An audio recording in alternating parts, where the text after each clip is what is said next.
Shalom and welcome to another in our series of podcasts from Temple Beth a dynamic center for conservative Judaism in Los Angeles. This is a recording of a Shabbat sermon by Rabbi Adam Kligfeld. We've got this all just about done, an hour and 45 minutes, which of course begs the question why we can't always do that. That's going to be like the rabbi's rub of coronavirus. Hey, Rabbi, last year you got us out of services at 10:15 in the morning. You know, in Israel, davening on Shabbat morning usually starts like at 8 or 8:30, and then you have a whole day in front of you. You're done at 10:15. In fact, when I was in yeshiva for a semester, Shabbat morning davening was held at the same time as weekday davening, which was 7. So we were davening at 7. We were done at 9. We were having cholent and schnitzel at 9:30, and then we slept from like 11 to 6. It's like the definition of a perfect Shabbat. And Rachel, I don't know if this is the perfect Shabbat, but I got to tell you, given everything that's happening in the world, it's pretty close. It really is pretty close. There's so many reasons why this event couldn't have happened, shouldn't have happened. It could have been stopped, understandably, by you months ago when we saw this coming, and your parents and your community gave you an out off of this highway, and you said, no, I want to stay in.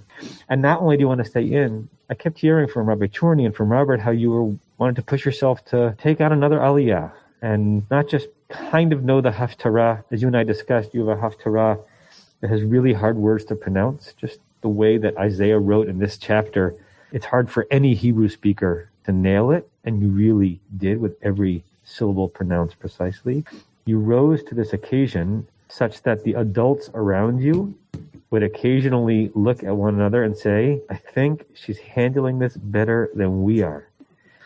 And for a ceremony that is celebrating adulthood and maturity and responsibility and ability to live a life in the real society as opposed to a sheltered society, you could not possibly have exemplified what this moment is all about any better. The Torah reading and the Haftorah is the dessert. The main course is you and who you are in your family and who you are becoming in this community. You who care so much about other people, you who is self-contained, you know how to both kind of walk into a new situation and figure things out and entertain yourself and not necessarily need so much from others. And also you who know how to devote yourself to something that's significant and bring joy and light and gladness to a day that and an era that is gloomy and heavy. You jumped into it.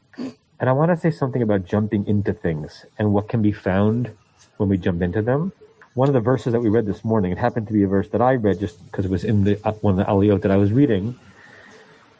It's at the very end of the third aliyah, and it goes like this: Hanistarot l'Adonai, the hidden things belong to God. V'haniglot lanu uvanenu, the things that are revealed, that are more obvious, are to us and to our children forever and ever. There are actually funny dots over some of those letters, Rachel, in the Torah. If you actually read that section, you'd see them. We don't really know why they're there. Sometimes we believe that those dots are telling us there's something really important or significant about that verse. I want to tell you a reading of that verse by a commentator named Rabbi Yaakov Trunk of the town of Katno. He says, what does it mean? Even though there are certain things that only the Holy One, only God can know, that's what it says, Hanistarot l'Adonai, there are hidden things that belong to God. Every mitzvah opportunity, Rachel, has within it a secret that's accessible and knowable to the Jew, to the person, if you just jump in and do it. If you hold back and you wonder, well, what could I possibly get out of this moment? Then the secrets will be only available to God. But if you jump into a mitzvah of reading Torah, of reading Haftorah, of saying a blessing before you eat food, of observing the holidays, there are spiritual secrets and depths that become available and obvious to you when you take the leap and you actually jump in. Right? That's what he believes this verse meant. You've got to prevent yourself from holding back and jumping in because you never know how beautiful and deep that pool is. Rachel, I hope you're experiencing that today. I hope that you're experiencing the reward that you're getting for having jumped into this pool, not knowing what the bottom was going to look like, and realize how beautiful, how extraordinary this adult Jewish life can be, and also how beautiful and how extraordinary you and your Jewish life already is. So hanistarot laranai, there are things that God and only God knows. But haniglot lanu uvanenu, Rachel, the more that you reveal and jump into what is present in the life of Torah, the more that sweetness will become a part of who you are for the rest of your life. And we are proud of you, and we are honored to be able to share this with you, and we celebrate you, and we look forward to a time when the masks can come off, and that tzitzit can actually touch the Torah scroll, and we actually can dance around you, even if it's going to embarrass you a little bit,